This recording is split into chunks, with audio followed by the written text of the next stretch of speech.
Good evening, everyone. Happy New Year to you all. I hope you're ready to laugh your asses off tonight. We have some really great acts tonight.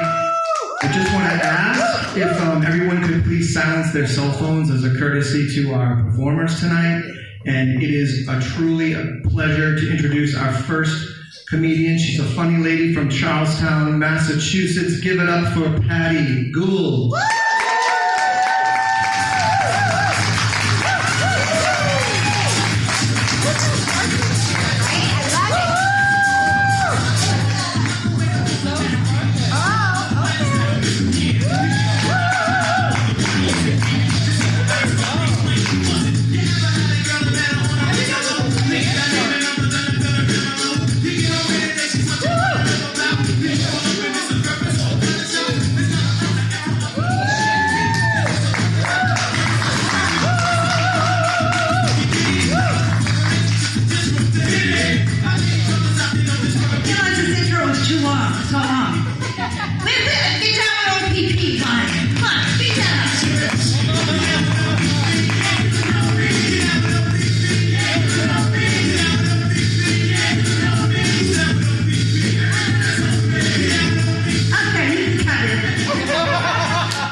I am known as FPG worldwide.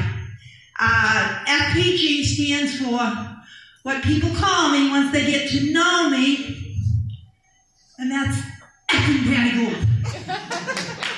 I'm sorry if that word offends you. I don't call myself that, other people do. I'll give you this quick Reader's Digest version of why. I am always late. I aggravate everybody because I'm always late. But I'm trying to work on that and be better. So, time is on my side. Yes, it is. I have over 50 pocketbooks because you don't have to take your clothes off to buy a purse, right? And I'm trying to downsize. But I was on a cruise, and I went into this little shop, and here was this pocketbook. I'm like, oh, I think I need that. But I felt really guilty, because my sister had even, I'm in the process of downsizing, and she was like, you gotta stop at the pocketbooks and all this stuff. So I'm like, And I was going back and forth, should I get it, should I didn't get it? So I did what any American normal person would do. I put a poll out there on Facebook. And overwhelmingly, people said, get the pocketbook. I would like to tell you that it's helped me. I am going to write it off on my taxes as an aid, as a learning aid, a learning tool, but it really hasn't helped at all. I just recently, about 8 months ago, I got diagnosed with attention deficit. And I got these tools now, and I try to be mindful. I got this therapist like, oh, Patty, you got to be mindful. That's the problem. My fucking mind is full. Come on. Oh, my God. And it's funny, because I never realized that I fell into that category. And because I always associate that with hyperactivity. And if I was any more laid back, I'd be in a coma. I am not hyperactive at all. And it's funny because when I got diagnosed, I was telling people, 90% of the people who know me, they're like, oh, you didn't know that you had that? Oh, interesting. Well, you know what? You don't know what you don't know, right? But I'm trying to get a little bit better. The clock on my car, I would have been here way earlier if I had my own car. Because when we had to change the clocks, I couldn't figure out how to do it. So it's an hour early. So now I'm not late when I'm in my own car. But my car was in the shop and I had my son-in-law's car. Son of a bitch, I got here at 5 and 8. Because the clock was right. Wasn't set on FPG time. I got to tell you a little bit. The clock. I'm in Market Basket. I'm shopping. People are stopping me. So of course it took me longer to do my food shopping because people. And I have to tell them the story about the clock. How I had to take a poll on Facebook about that. Right? And then all of a sudden, this song came over they're playing songs in the background. You know how like songs can bring you, like in a moment, like back to like a great, you're in the car and all of a sudden, celebration comes on, or I don't know, tonight's gonna be a good night, right? And you can just like get in a great mood, right? But also, it can get you, like hit you, like, if like that certain song comes on, like it reminds you like of someone that's passed, or, like the size of your bank account or something like that. Some songs can make you feel really sad. And I'm shopping and I'm in a really good mood and I'm making all kinds of plans about my pocketbook and stuff. And all of a sudden this song came on and it just brought me to my knees. And I'm talking, I wasn't just like crying, I was like ugly crying, like, and the people there are so nice. This young kid came over and he gave me a hug. He goes, "Miss, it's okay. He's a millionaire. He's going to be okay." Yeah. He thought I was crying because of IDT's problems, but that wasn't it. It was the song that came on. It was my wedding song. Aww. I know. Paradise by the Dashboard Lights. Every time Meatloaf comes on, I just cry. It just reminds me of the days, back in the days. See, I got married really young. I got married when I was 19 years old, because I was late. In those days, like in 1976, like if you got in the family way, like you weren't an unwed, you weren't going to be a single parent, you were going to be an unwed mother. That shit wasn't going to fly with me in my house, Sir, I know what you're thinking, ooh, shotgun wedding. No, my dad was a Teamster Local 25, so it was more like a Louisville slugger wedding. Off to the parish priest when we got married. It was funny though because, not funny, ironic. Because, being married so young, put a lot of pressure on the marriage and stuff. And I always said to my husband, "Lovey, when we're married for 50 years, I'm going to dip myself in sparkly jewelry." He said, "Over my dead body." Didn't the bastard die a month before our 50th anniversary? Yeah. Listen, I'm late for a lot of things. I'm late paying the phone bill. Cable gets shut off all the time. Whatever. I wasn't late getting the sparkly jewelry. Thank you. Liberty, liberty, liberty, liberty. I did lose my husband, married almost 40 years, and actually it was a long goodbye, and it wasn't too bad. My husband had dementia. Got dementia. He was a firefighter. Got dementia early on.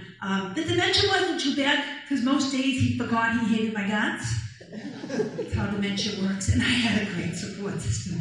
Jack Daniels and family.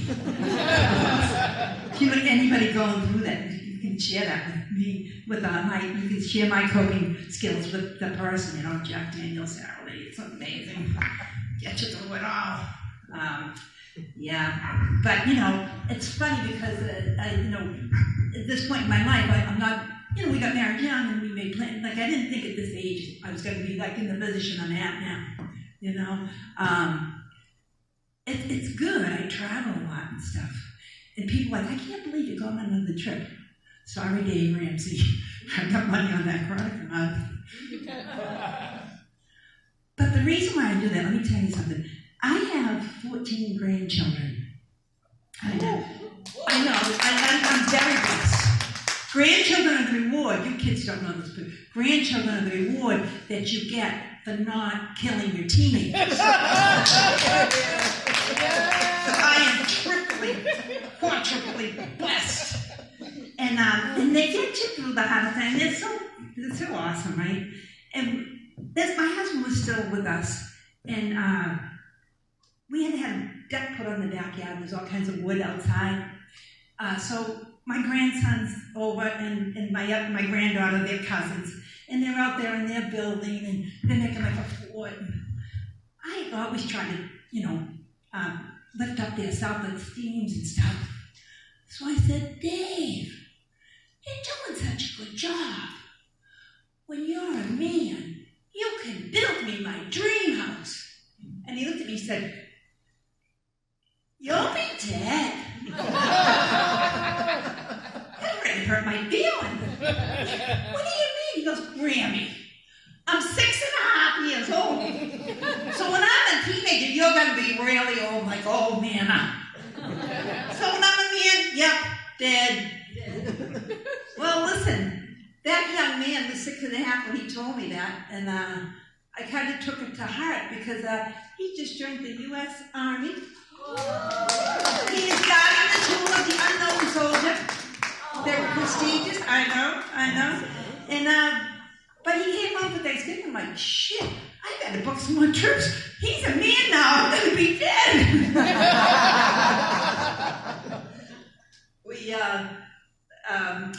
Let me leave you with this because we get some great people here.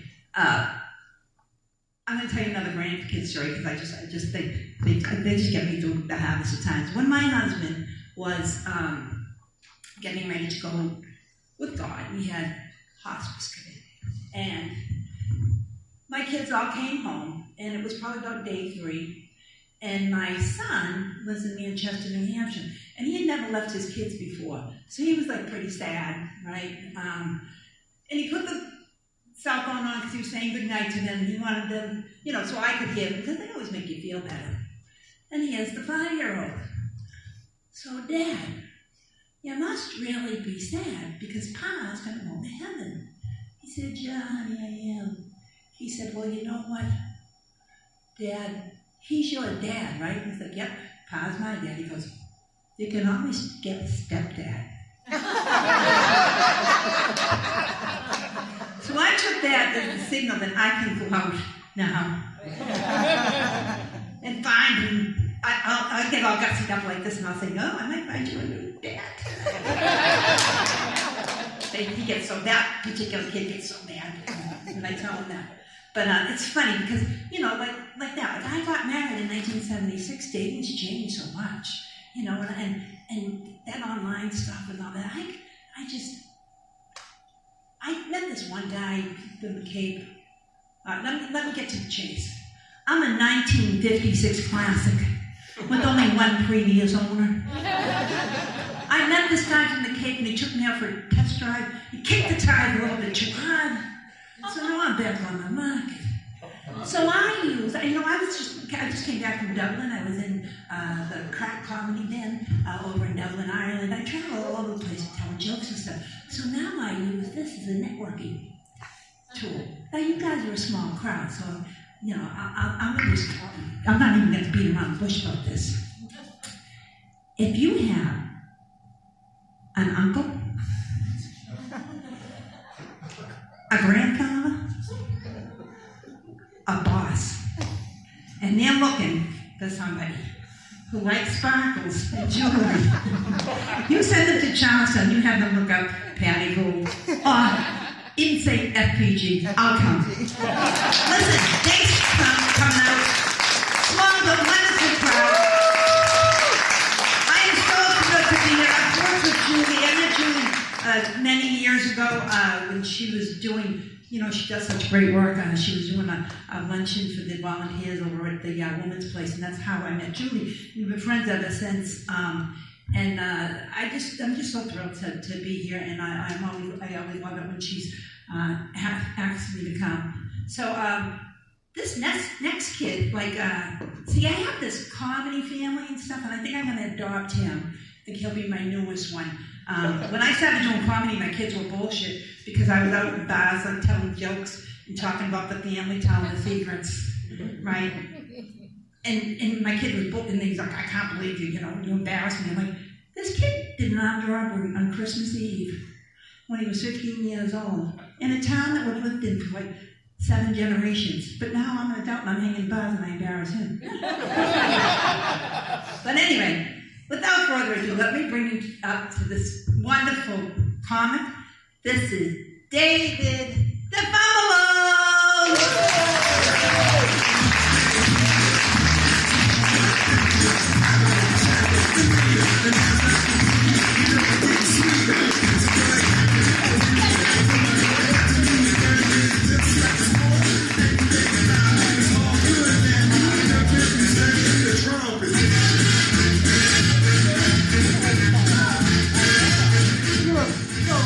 What's up?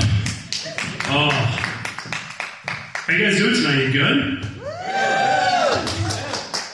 Yeah, I'm not convinced. Lovely ladies in the corner here, guys. Give yourself another round of applause.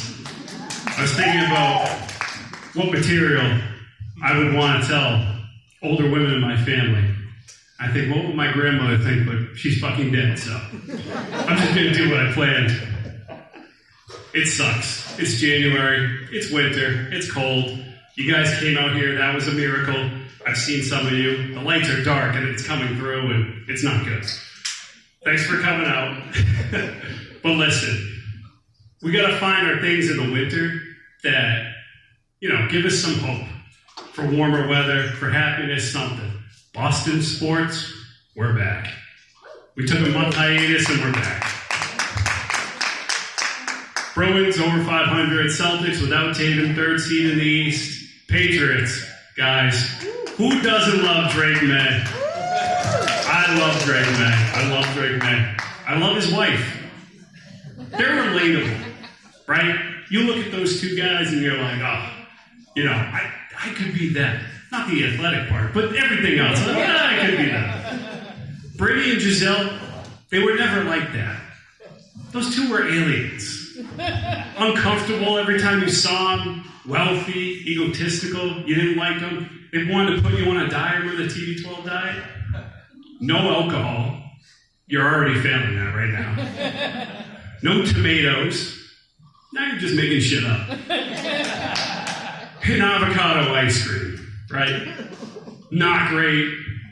I don't want to do that. The Mays, they're not like that. Have you been watching? Are you on Facebook? Drake May's wife, Ann Michael, for the past 30 days, right? In December. Oh, how y'all doing? Yeah, for the next 30 days, I'm going to show you every dessert ever.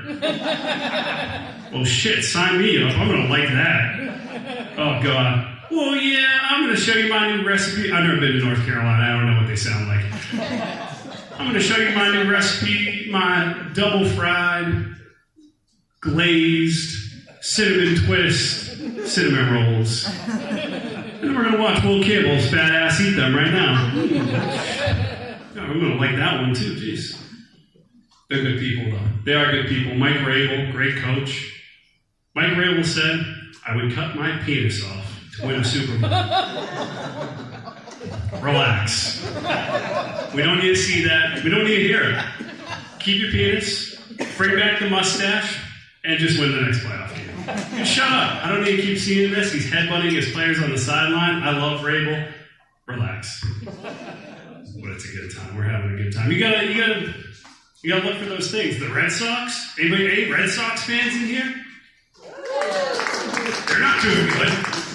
Past 4 seasons, they're not signing anybody. They lost Mookie Betts, Alex Bregman. They don't want to pay nobody. But John Henry and the great minds at Nesson, they're thinking of something. Those guys are playing chess. The rest of the MLB, they're playing fucking baseball. Why don't we sign a couple players, huh? I don't know, maybe one trade? Just maybe. We had fun times, yeah. It's good. I don't like baseball, but I'm getting lonely in the winter, right? I have a cat. He's kind of an asshole, but I have him. I got roommates too, but yeah. The cat's a funny story, how we got him. Back in college, we lived across the street from a cocaine dealer. All right, let me rephrase that. I don't know if it was a cocaine dealer. We would show up to his house with cash and he would give us cocaine. But, he could have sold other stuff. I don't know. So anytime we would go over there and count our money and he would pack our baggie, the cat would just run around. They called him Big Nuts. That was his name. Because they didn't fix him, and he never let him outside. So he had a lot of carriage back there, is all I'm saying. And, he was a nice cat. He was very quaint. Let us pet him all the time. It was a great time. And one day, we were looking across the street, and we said, oh, God, the cops are there. Sirens, police banging through the door. They finally got our guy. That was upsetting in itself. But then we saw the cat run out of the house. And, oh, God, our furry buddy. He's gone. I mean, the cocaine's gone, too. That sucks. But the cat's not. That's sad. So, 2 days later, we hear a meow at our door. Oh, geez. Open up the door, and there's a cat, seemingly with a lot less baggage. So, how do we know if it's our buddy Big Nuts? Then that's our Big. Could be any other cat from around here. And my roommate threw the rest of his dime bag on the table. Cat went by, swiped it. That's our buddy. We call him Goose now. We can't call him Big Nuts. We're in public now, so we're not in college.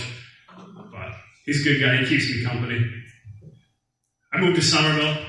Me, my roommates, my cat. It's very expensive. Between rent, the pet fee, the 8-ball every month just to keep him situated. It's getting up there. I don't make any money. But have you ever driven through Somerville, Charlestown, Cambridge? The bikes. Oh God, the bicycles. These assholes think they can take any lane they want. I'm getting sick of them. I don't know where the confidence comes from. I will hit you. I don't care. And another thing, you know what it is? These bicycle people, they put their kids on the back sometimes. Bonus points. What are we talking about? I will run you over and shoot you over the bridge, and there's going to be a dinging sound knowing I won the level. I'm sick of you. Get off the road. But, like I mentioned, I was alone, didn't have a cat, but I'd like to meet somebody. My friend called me up, Sam, nice girl. She said, why don't you come over? We're having a wine night. I know you've been looking to meet people. You can meet people in my place. Oh, okay, all right. So I don't drink wine. I drink Jaeger bombs. So I bought a $4 bottle of wine. Don't know the brand. Brought that in. I said, Sam, introduce me. I'm not personal. I don't like to meet people in a setting like that. I need a push. So she goes, okay, good. Come, we'll shuttle you around. All right, okay. First couple, 2 people, getting married. Okay, they're not single. Don't know why I'm talking to them. Second group of people, also a couple, already married, having a kid. Interesting. Can we move this along? What are we doing here? Finally, I went through the whole party. I'm like, Sam, what the hell? Not a single individual, not in a relationship that I meet tonight. What are you talking about? I told you I want to meet people. Well, yeah, you just met them. I would never punch a woman. But Sam kind of looks like a dude. So I was squinting my eyes real tight, winding up.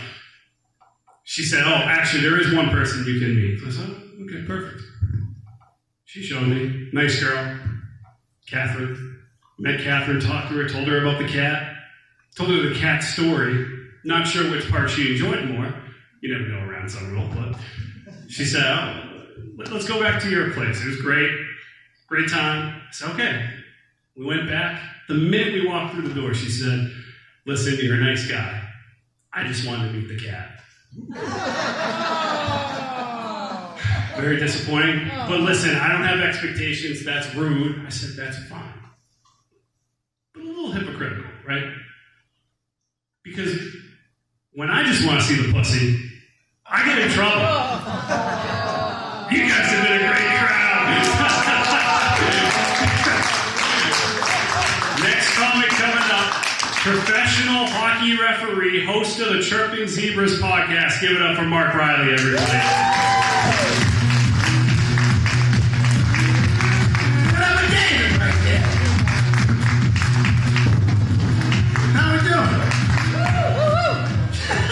All right, 3 of you. Everyone else is pissed off. That's fantastic. How we doing over there? You good? Yeah. All right. I don't know where the fuck you wandered in from, but that's good. You apparently here because of the big sandwich board outside. That's what I know. I've made it. I'm on a fucking sandwich board in Melrose. I'm sorry. I'm not usually used to being on a stage this high. So, I'm a little worried. I'm happy to be here.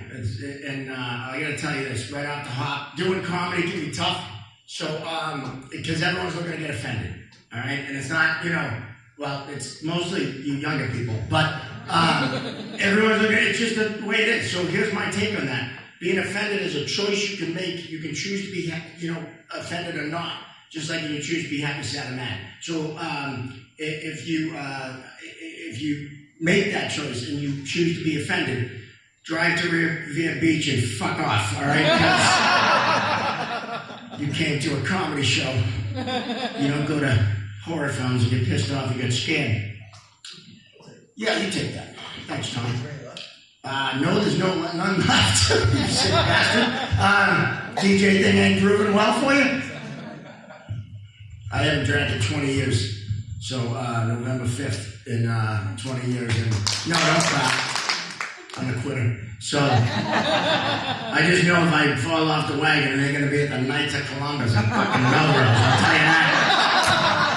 It's going to be in Vegas with hookers, strippers, and midgets. If that's one person, even better for me. But I digress. There's no midgets here, is there? If there is, well, I know I can take you. And, or outrun you in sand. Google that shit when you get home, all right? Midgets and sand. All right.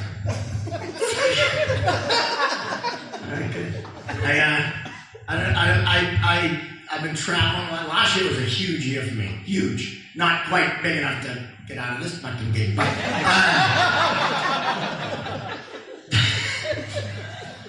I did have some, when Julie called me and I said, I only want about 22 people.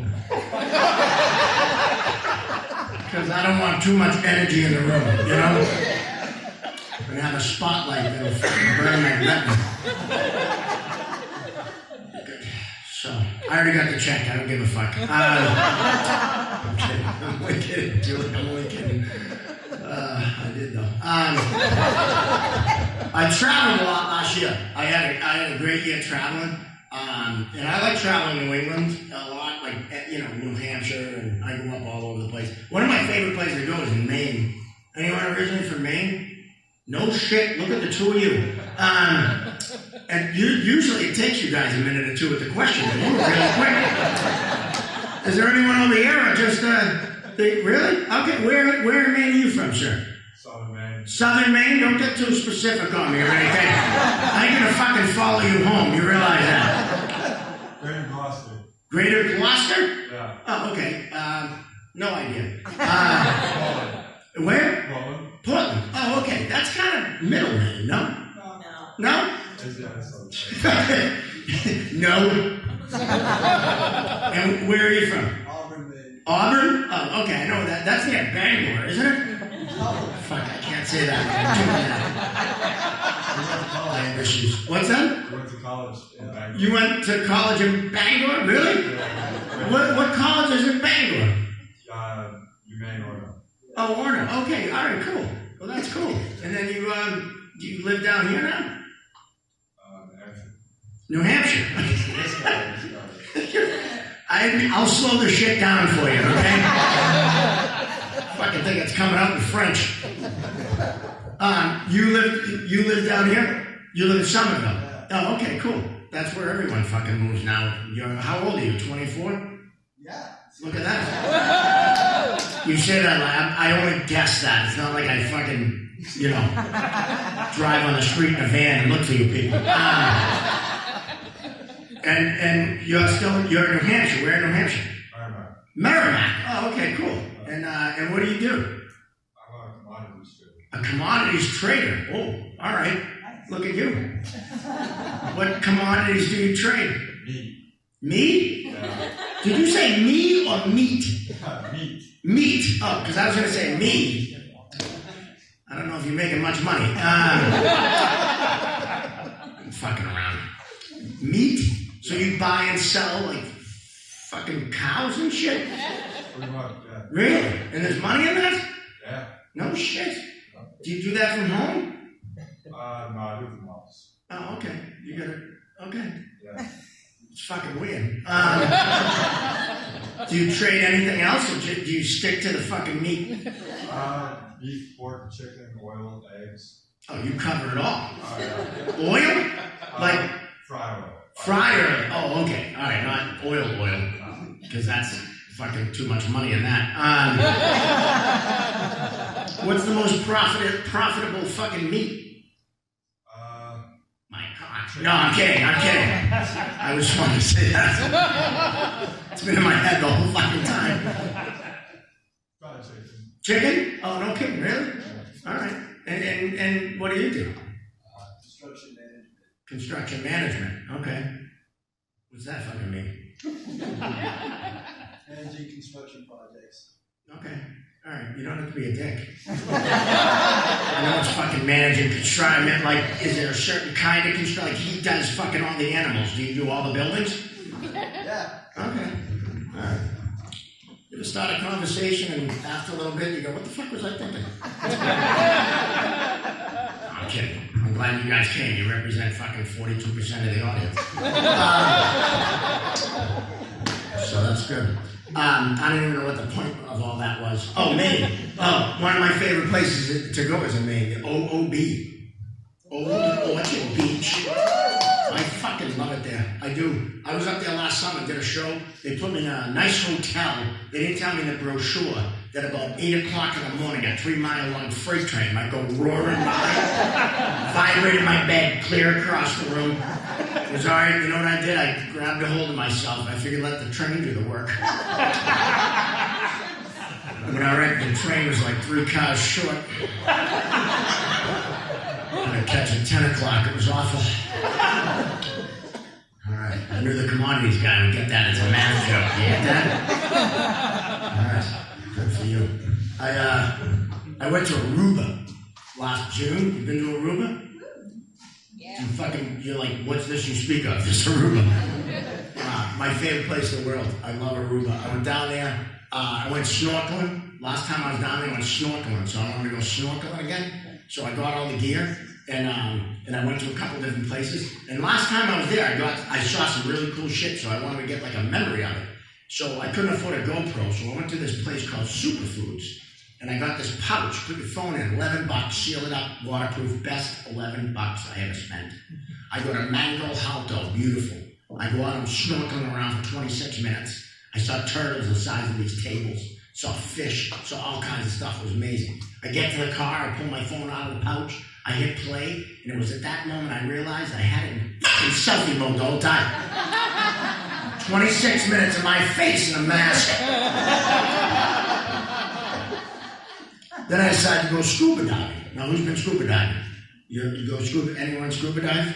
Scuba dove? Scuba dive? I don't know how you do it. You did have, sir? A long time ago. Long time ago. And so you're not certified? Not anymore. Not anymore. Okay, I'm not certified. So they give you a class to take on learning how to do the most unnatural thing that you can possibly try, breathing underwater. You know what the class was? A 30-minute video. That was it. 30-minute video. And at the 27-minute mark, girl sitting on a boat, out of nowhere, a raccoon comes running up and jumps on her lap. And I was like, did anyone else see that shit? Afterwards, I go to the girl that owned the dive shop. I said, yeah, at the 27-minute mark, a raccoon came out and jumped on that lady's lap. Was that supposed to happen? She goes, oh, yeah. I go, why? She goes, well, when you're in the open ocean, you gotta be ready because anything can happen. I was like, lady, if I'm on your boat and I get attacked by a raccoon, I want my fucking money back. So, I'm on vacation.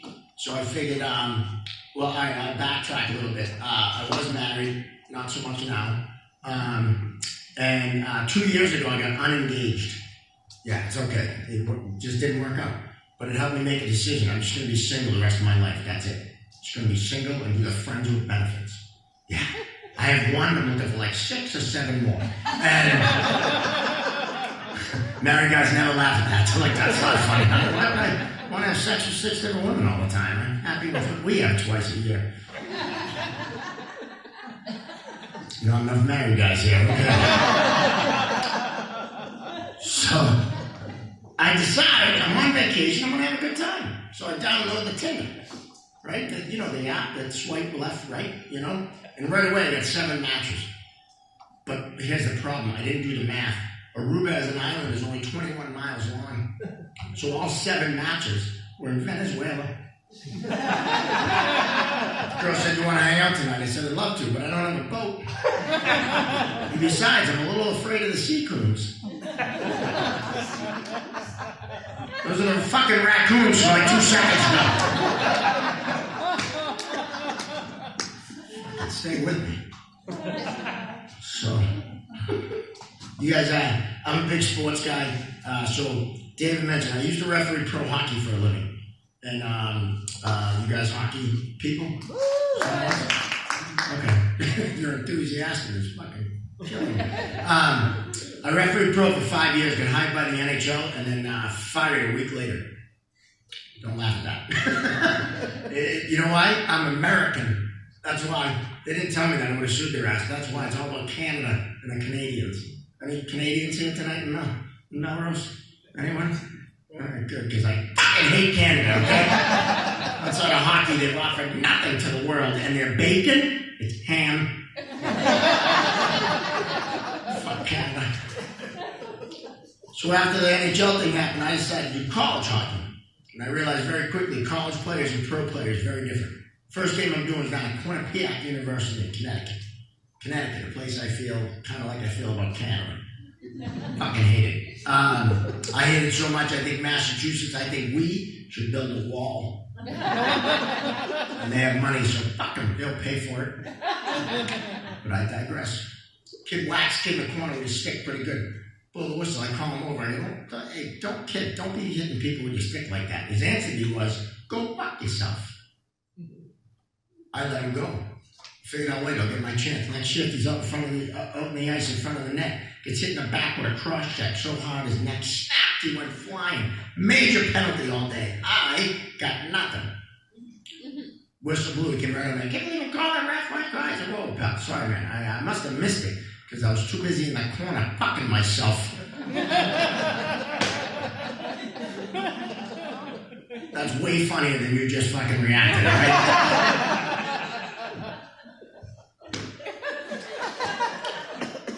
Speaking of hockey, you guys watch that new show, Heated Rivalry? Oh, yeah. I know the young kids. Do you know what I'm talking about, though, right? Heated Rivalry, you know? And who watches it over here? I know Julie watched it. Who else? No? Tom? No? All right, not yet? All right, I'll give you a quick synopsis. It's a hockey show, and there's 2 guys that both play pro. They play in their version of the NHL. One's from Russia, one's from Canada. And they're gay. Yeah, and they're really gay. They're like lovers, which I have no problem with at all. Matter of fact, it's a good show. It's a good show. There are parts I don't like, and all my friends are like, "Oh, what? The gay sex scenes?" Because there's gay sex scenes. And I'll be honest with you, the guys are fucking hot. You've seen them, right? They're fucking hot. I am heterosexual enough to admit that. And I think, personally, in these scenes, there's no full frontal. I want to see a cock. That's what I want to see. I want to see one of their cocks. That's what. I want to see what we're working with. Not one. So, anyway, check that out. Now, I'm actually in a hockey show called Full Ride on YouTube. And it's a good show. A little less. I mean, there is a little bit of gay, but not as much as Heated Rivalry.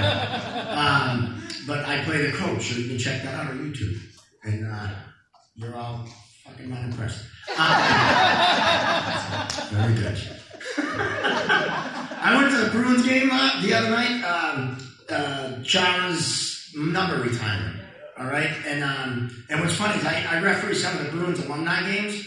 So I did the game Saturday night, at Warrior Arena against the Navy SEALs. They came up from Virginia Beach. I know a bunch of Navy SEAls. You know what I'm talking about?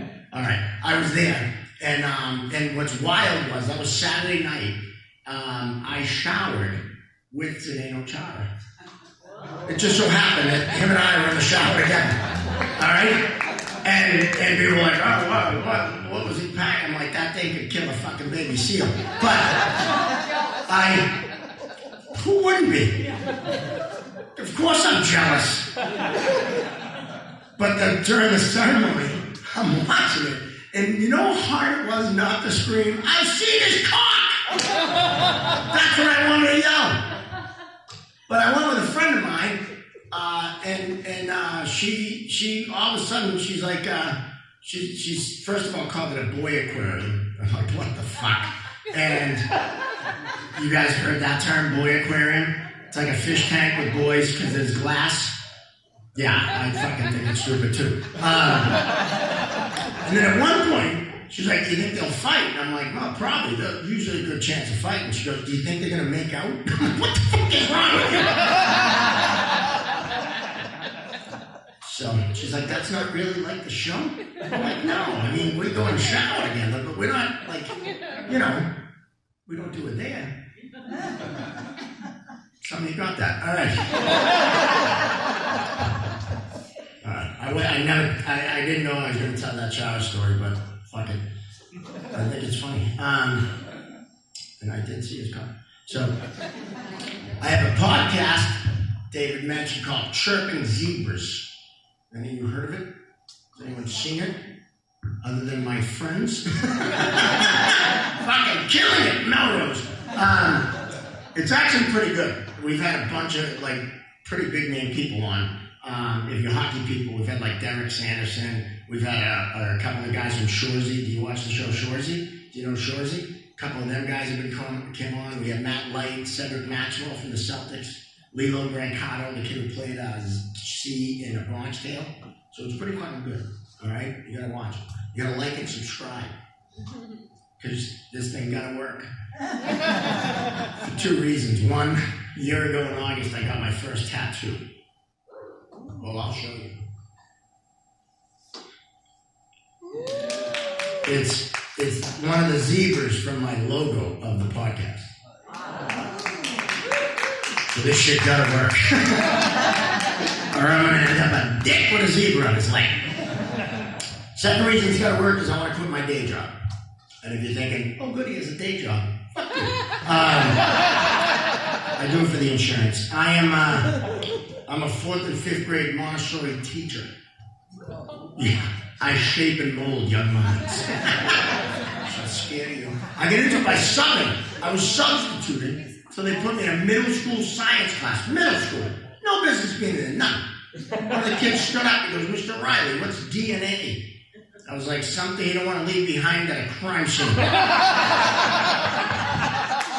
School's in Lynn. They were like, there, we know that. Anyone from Lynn?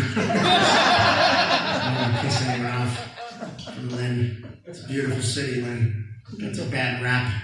I go there in the fall for the foliage. I just drive through, I watch the neighborhoods change color. Fuck you, that's funny, all right? I know this is a very diverse crowd right here. Anyway. But yeah, check it out. Like and subscribe, please. Please. I'm into sports. I love sports. I can't wait for the Winter Olympics. You guys, you psyched for the Winter Olympics? Woo! Yeah. Some of you are like, what's this you speak of? I love the winter. I love the Summer Olympics, but the Winter Olympics I love more because of hockey, obviously, right? And last Winter Olympics, I can't wait to watch again. I can't wait to watch the curling. I did the curling. I had no fucking idea what was going on. I couldn't stop watching. Oh, I likened it to like a 450-pound woman at the beach in a thong bikini. You know, you don't want to look, but once you do, you can't fucking stop. So, I got into the women's curling. And you know how they sweep? And sweet, this isn't a cleaning joke, ladies. Sweet, right? They go at it really hard. I was hoping they'd go at it so hard a boob would fly out by accident. Didn't happen. Then it did happen in the ice dancing. Yeah, French couple. Wardrobe malfunction, boob popped out. First thing I thought was, shit, why wasn't I watching? And the gay guy dancing with her had no idea what to do with it. I'd have been sucking on that thing for the finale. Every judge would have given us a 10. Even the Russian would have given us a 9.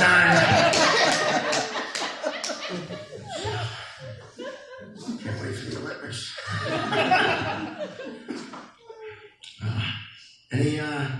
Are there any teachers here? Anyone teach? Any of you guys teach?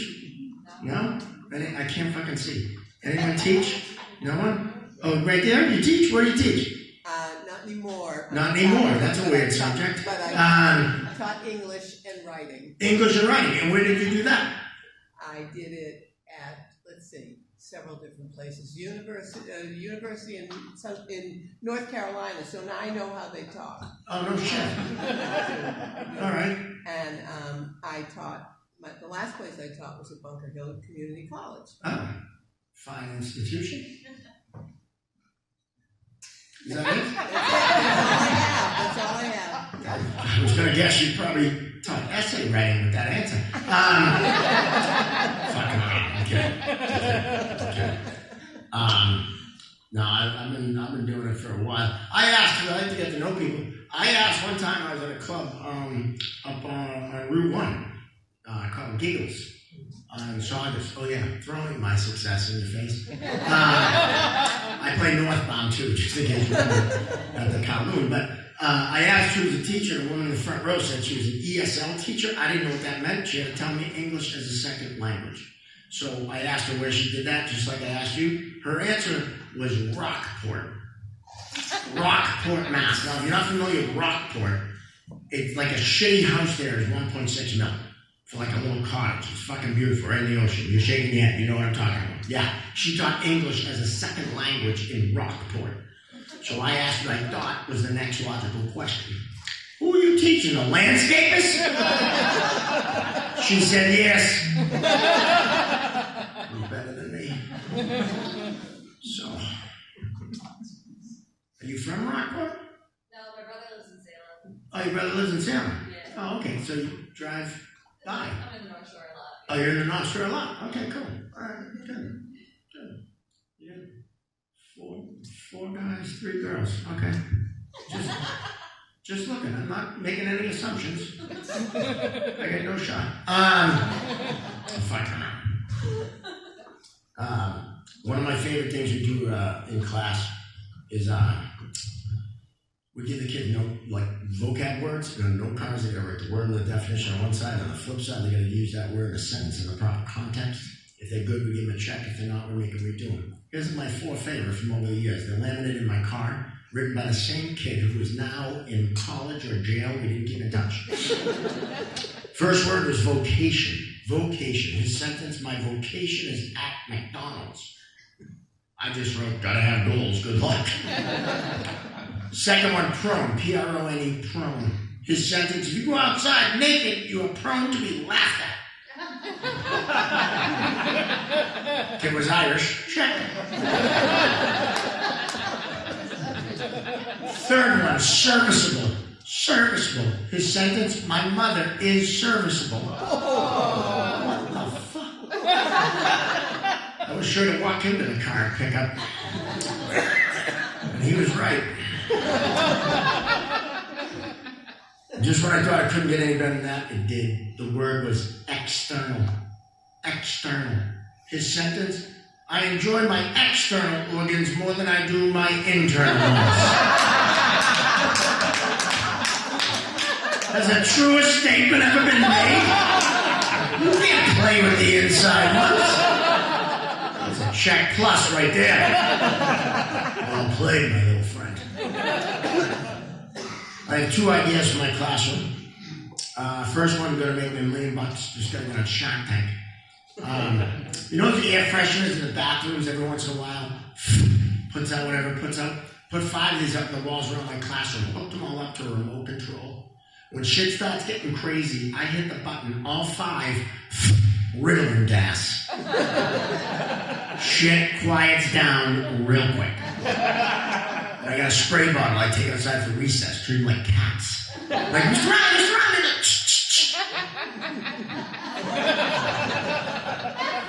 Fucking brilliant. My next idea, a little controversial. I find a little more controversial. Okay? You gotta hear me out, though. You gotta hear me out through the whole thing to make sure, like, before you pass judgment. I think every teacher should be given a paintball gun. Hear me out. Keep in mind, it doesn't hurt that much. Now, kid jumps up, does something he's not supposed to do, jumps up, shouts out, runs across the class. You hit him with a couple of quick ones. They don't hurt that much. Now, if that kid goes home covered in paint that day, the parents know he was a little fucking asshole. No email needed. Brilliant. Brilliant. I'm the 1st and 4th grade gym teacher. And, we play a sport that's been banned in 46 of the 50 states. Dodgeball. And you know why? All the kids these days don't need a dodgeball right in the fucking face. Bunch of pussies, every single one of them. And everyone, I don't do ties. I have winners and losers. Yeah, because this bullshit about ties, it's bullshit. I have a book I wrote called Not Every Kid Should Get a Trophy, The Age of Entitlement. Because I'm sorry if little Johnny can't get a soccer ball, don't give little Johnny a soccer trophy. You're lying to him. You should be able to say, Johnny, you suck. Followed by, soccer ain't working out, let's go find something you're good at. Because you're lying to him. You are. When I was a kid, I didn't get a trophy. We had to win something. Now, you guys are younger. I guarantee you all got fucking trophies. Did you? Yeah, see, you're shaking your head. Yes, you did. Right? You just showed up and you got a fucking trophy that meant nothing. Right? Yeah, see? How many of yours said participation trophy on it? All of them. See? There's an honest fucking kid. I like you, man. I like the main guys too, but I like you. And I don't mean no weird fucking, heated rivalry kind of thing, okay?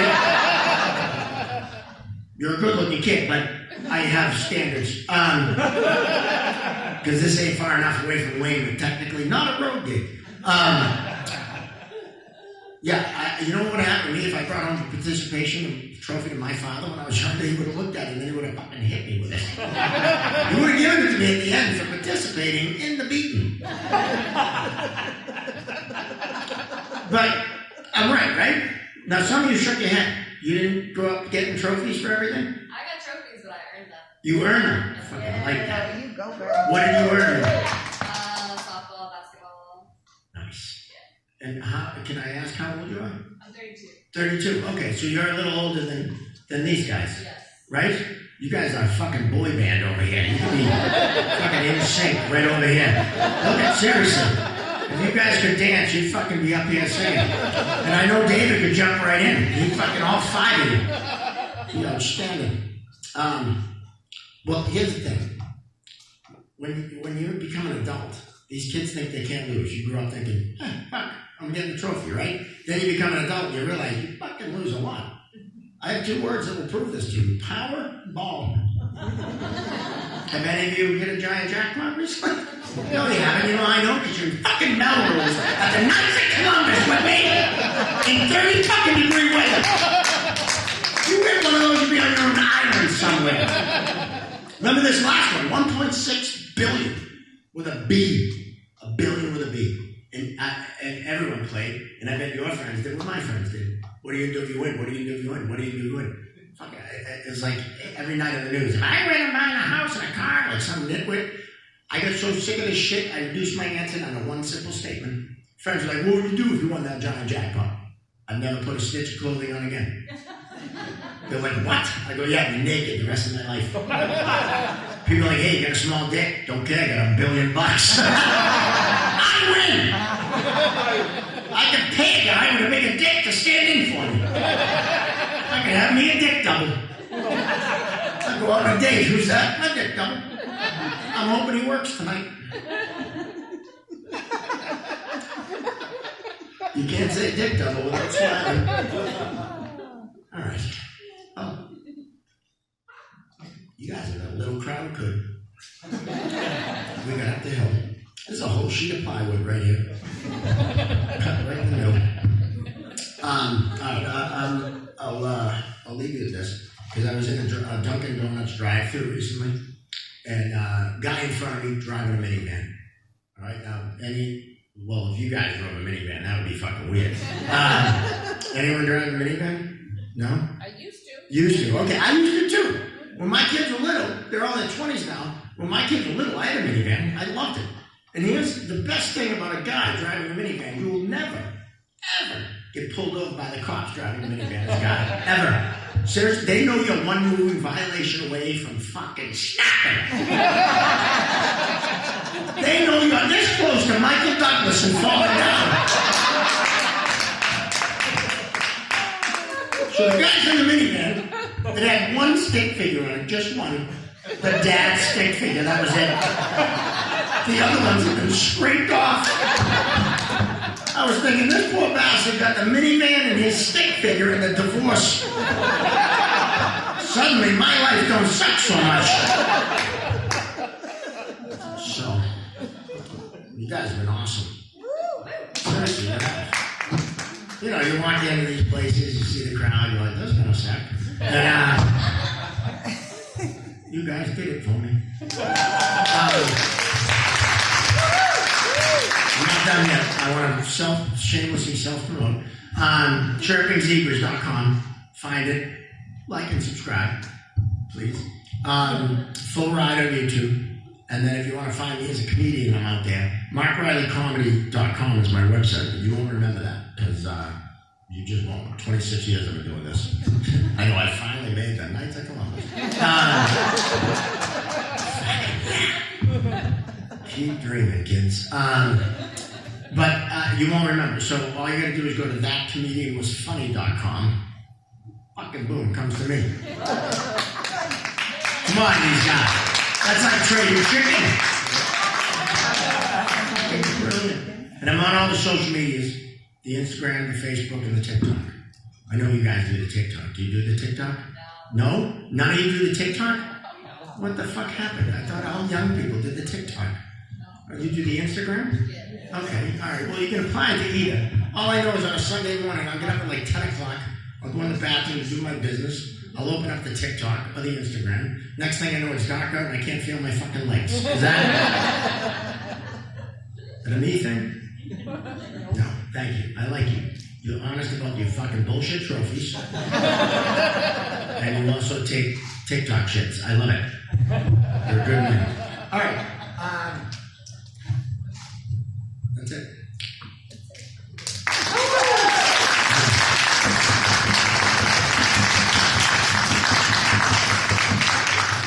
Keep going, but I got another show in fucking March. All right, seriously, you guys are awesome, and you're gonna love the headline. You guys ready? Do I have to Bon Jovi you? I love that fucking band. No, she's awesome. She's the reason why I'm here tonight. She saw me up at Said Giggles Comedy Club, and she asked me if I wanted to come to Melrose. I said absolutely, and so here we are. And she performs all over the place. She has this show here every month, and you're gonna love her like I do. Give it up for my good friend Julie Nolan.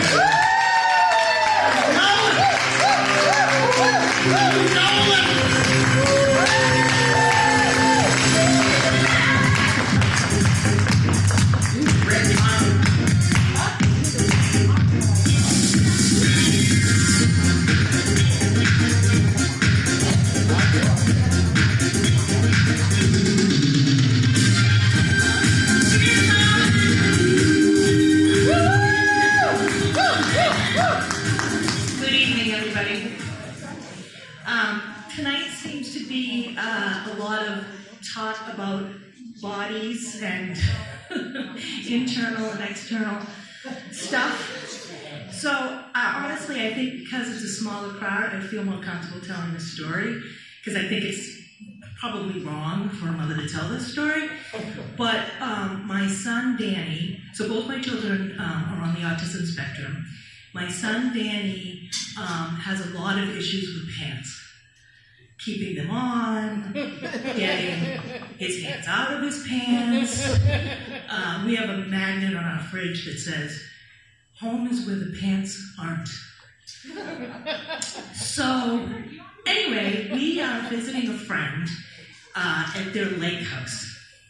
And Danny and my other son and everything, we were all in the lake and on a boat and all this kind of stuff.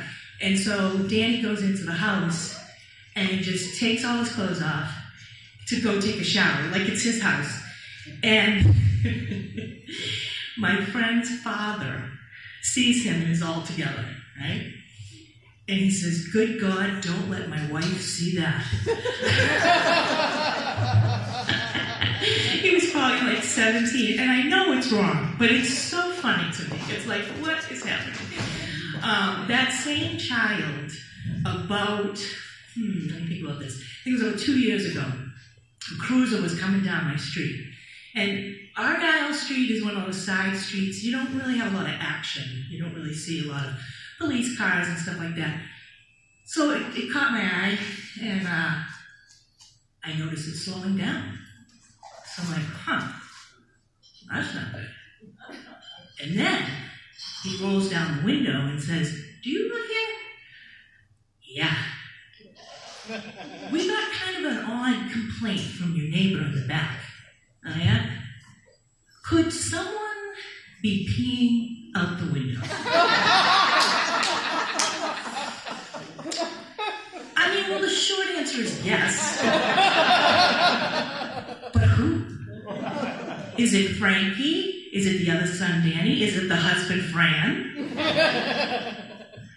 So I explain myself and I tell the officer, "Oh, that's a behavior my son had. I didn't know he was doing it again. I'll work on it, blah, blah, blah." And he was really nice. He used to work in special needs, and when he saw that coming, he said, "Yeah, that I thought something like that was going on." So anyway, I go to a friend of mine and I say, "What should I do?" Now, let me explain. These neighbors have been my neighbors at that point for 2 years, and I've never met them. So their first sort of introduction is to call the police. So I'm not really liking them, to be honest. So anyway, my girlfriend said, "Oh no, you have to take the high road. You have to go over, you have to apologize, you have to do the whole thing. Put my big girl pants on, okay?"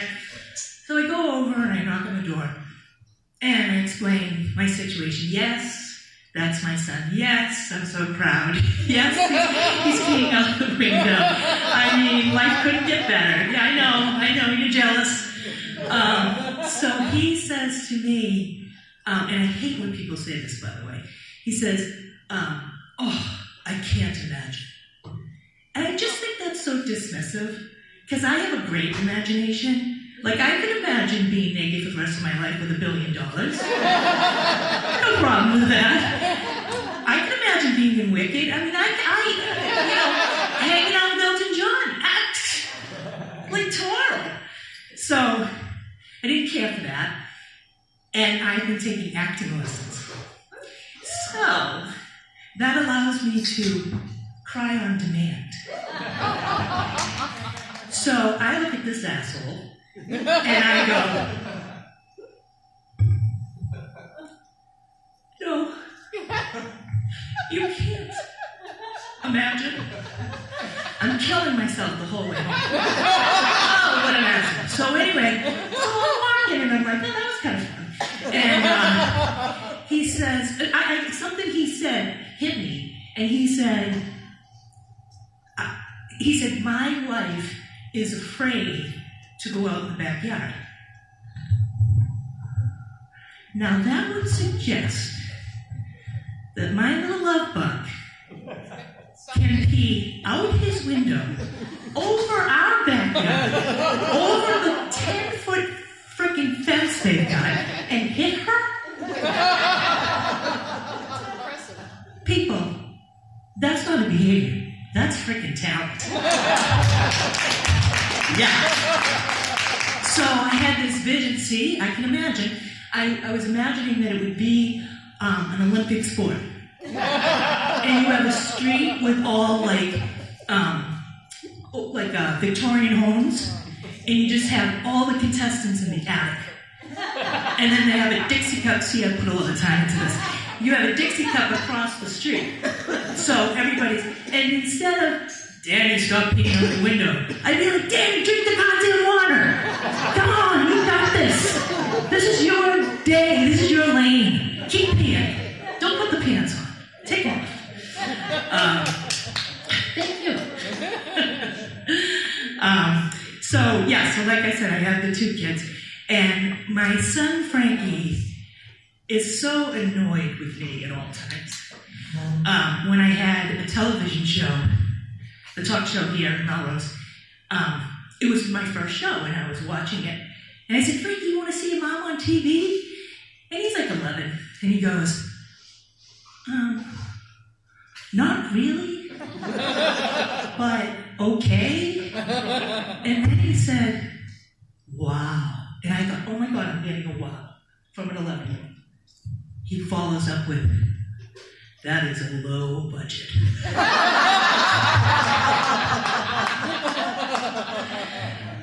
Went to Target with him. This was even more years ago. We bump into one of his teachers. He says, this is my mom.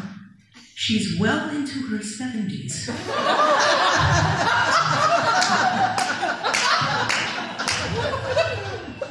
She's not a real blonde.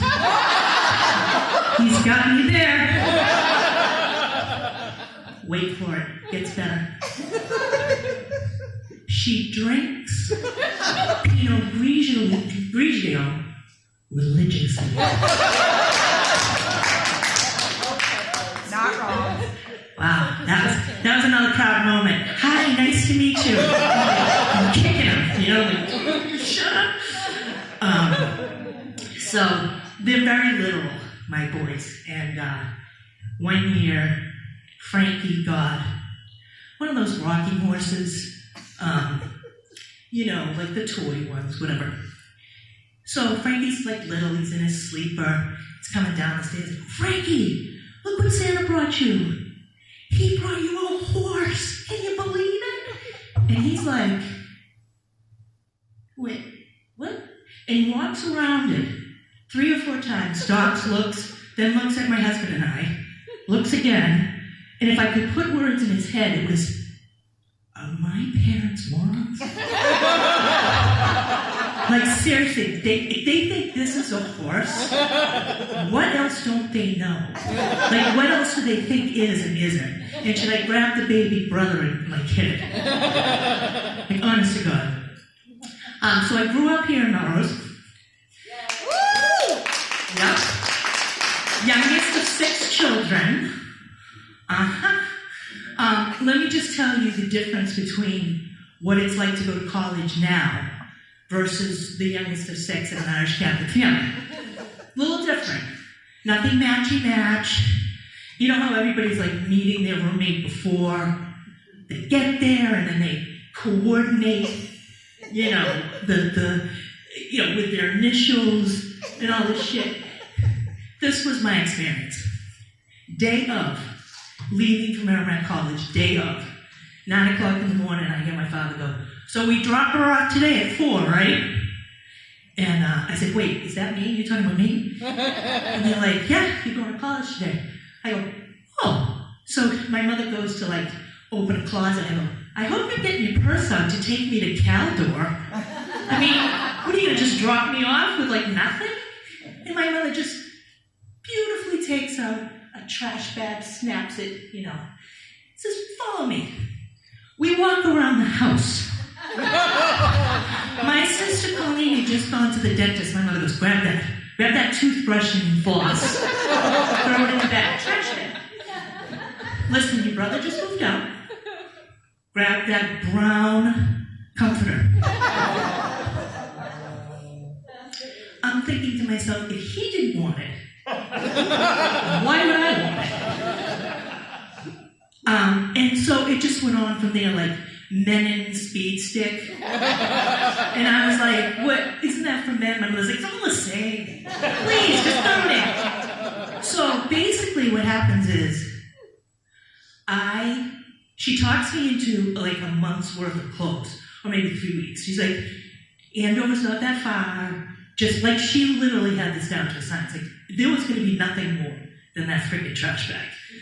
So I get to college and I'm getting out of my, their car. All these other kids have like trunks and all this kind of stuff. And I'm like, wow, look at all this. And my parents are already gone. Like, what? It was like Starsky and Hutch. It was like, get the hell out of here. We're finally at the house to ourselves. Beat it, kid. So, this is embarrassing, but it's true. I really thought I was a neat person. Like, neat as in not neat, oh, I'm cool. I mean, neat, like, kept things tidy. No, my mother is neat. She has the OCD. I don't have any of it. So when I filled out my form, I filled it out as, I said to my mother, I'm pretty neat, right? And she's like laughing. Like, oh yeah, you're super neat. Anyway, I get these two uptight Connecticut, just the worst. And they hated me. And one reason I think Anne hated me was because she had this boyfriend, Ray, and she was always talking about Ray. And she'd be on the phone at night with Ray. And she's like, yeah, we've been together for 2 years. Except for that one little time that Ray went with Julie McDonald or something. So I think it was the Julie thing, but it wasn't fair, and she was mean. But anyway, I go home in the fall just to, you know how you do that, and you just go home, get away from all the nonsense. And my mother is complaining that my brother is constantly bringing girlfriends to the house. It never goes further, and here she is making like meal after meal for these girlfriends. And she's complaining to me, and I'm not listening to her because I'm 19 and self-centered. And so all I'm thinking about is me in college and all that stuff. And she goes, yeah, well, this girl, Laura, that he brought today, she's from Connecticut. She's one of 6 girls. Now, what I didn't tell you, which is important to the story, is that this is how Anne described Julie. One of 6 girls, lives in Connecticut, and her father was like a pool designer. So they have a pool in the shape of a 6, right? Oh, it's the best day of my life. So I said, wait a minute. Now I'm listening to my mother finally. I go, hold on, what? She goes, yeah, that she's basically from a little money and she's got these 5 siblings. I go, hold on. So I go into the dining room and I go, Jeff, does Laura have a younger sister named Julie by any chance? He goes, yeah, isn't that funny that like you're the youngest Julie? And I said, I don't care if you ever see that woman again because this is the best day of my life. So I get back to Maryland and I'm like, Anne, you're never going to believe who my brother's dating. Laura. Julie. Remember Julie with Laura? That was great. I tell you, every once in a while, things turn around for you. I have another question. It's so random. What is in Fresca? Tequila. Well, you can put tequila in, but I'm just saying, it's so addictive. I'm up to 3 cans a day. I'm a little concerned. Is it meth? Have they snuck a little something in there? I mean, had I known that we were going to have such an intimate crowd, I would have brought you all. Because I have a case at home. I have one last story for you. And it's hockey related. So, and it's always, it's not flattering. That's sort of my MO. But anyway, I worked at Sports Radio WEI back in the day. Thank you. I wanted to be an on-air talent. and I wasn't. And I worked in marketing, and every morning I go, hey guys, did you need me? Did you need me? They're like, no, we don't need you. You're bothering us. Anyway, I was in marketing. Long story short, this was my first event all by myself. So my boss said, you run with it. I'm just going to be on the sidelines. And it was the 7th Player Award, and it was 9X. Now I'm really showing my age. So whoever the 7th player was on the Bruins, a 9X contestant would get the same prize and like be out on the ice to get like just be in the ceremony type of thing. So I am like going to Newbury Street. I'm getting these water-free crystal bowls. I'm wearing a $500 suit. I make $19,000 a year. You do the math. Of course, I was living at home. And it's just like everything's clicking. I'm like, I'm on this, and I've got a camera, just in case. And I say to my boss, do you want me to get some pictures of this? And she said, well, if you can, but don't worry about it. Okay. So I kind of dipped off the red carpet when I went to church, because I didn't have the chutzpah to say, hey, can you move, these hockey players or whatever. So I'm now on the ice, looking at 12,000 howling people in a wraparound skirt and control torpedoes. And all I can think of is, how am I going to get up? How does one get up in a wraparound skirt? I mean, it's not, I'm talking about body parts, Jesus. So my camera, it was like a Polaroid, went flying, it's in pieces. Someone from the other team went out and picked that up. And then the announcers have a blast with me. They're like, oh, it's a good thing she wasn't holding the balls. I'm like, shut up. But anyway, so I'm now contemplating living in my basement for the rest of my life in like a black hoodie. Just getting away from the whole world. And so the next day, we had to go to a Bruins practice because we would bring clients and stuff like that. But the Bruins won and they got practice. They didn't have to go to practice. So now we have all these clients looking at us, and they're like, my friend Tom goes, let's go out for lunch.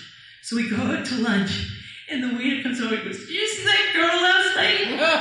Did you see her? It was hysterical. And I'm like this behind my knitting. No, I didn't see her. I get all these calls. The receptionist hated me. She was like, I have never had so many calls in my life. I'm going to kill you. And it was like, hey, it's Disney on Ice. We really liked what you did there. And then I got a real call from the Herald. And he said, will you talk to us? And I go, I don't know. And he goes, well, you didn't kill anybody. You made an ass out of yourself. You didn't kill anybody. So I said, all right, I'll talk to you. So the paper came out on Saturday.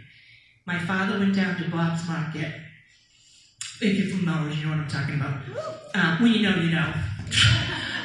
But Bob was still alive.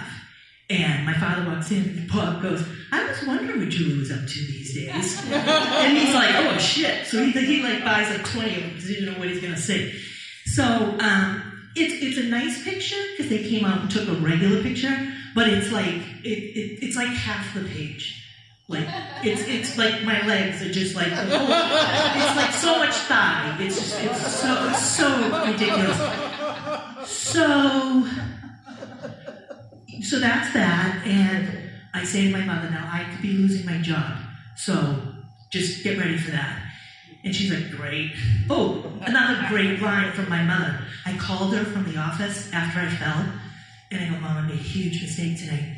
And she goes, where are you? And I go, I'm at the office. She goes, oh, so you're not at a hospital or anything? I go, no, Mom, you don't understand. Like, I just fell on national television. Like, I don't getting this? And she's like, what are we discussing? Your pride? Oh, Irish mothers. Oh, they get right to you. They get right to it. So, anyway, so my station manager at that time lived in New York. And so he wasn't in Boston for that game or for any of the nonsense that went on after that. And so I had to go in and speak to him and try and explain myself. Not an easy one. And I said, honestly, I was trying so hard. I think I was trying too hard. And I just, la-di-da-da-da. And he says to me, Julie, Sports Radio WEEI has not been on page 3 of the Boston Herald ever. You fall on your ass every time you can. You're helping us. You're helping us. Those controlled top pantyhose was helping the station. Listen, you guys have been great. This has been a great night. We are raising money. A portion of the proceeds for tonight is going to the food drive. And I know I'm not saying anything you don't already know, but there's a term now called food insecurity. And it's everywhere, including Melrose. And yeah, so if there's anything you can give, that's great. We do have a raffle that we're going to figure out. I don't know. I wasn't part of that. Someone's doing that. I don't know who. But anyway, I hope to see you again. I'm here February, March, and April. February will be Will Noonan. March will be Amy T. I just hired an opener for March, Lauren. Where are you, Lauren? I can't see. This is, yeah. So we're going to have full shows, different shows. Yeah, so anyway, Happy New Year. Yeah.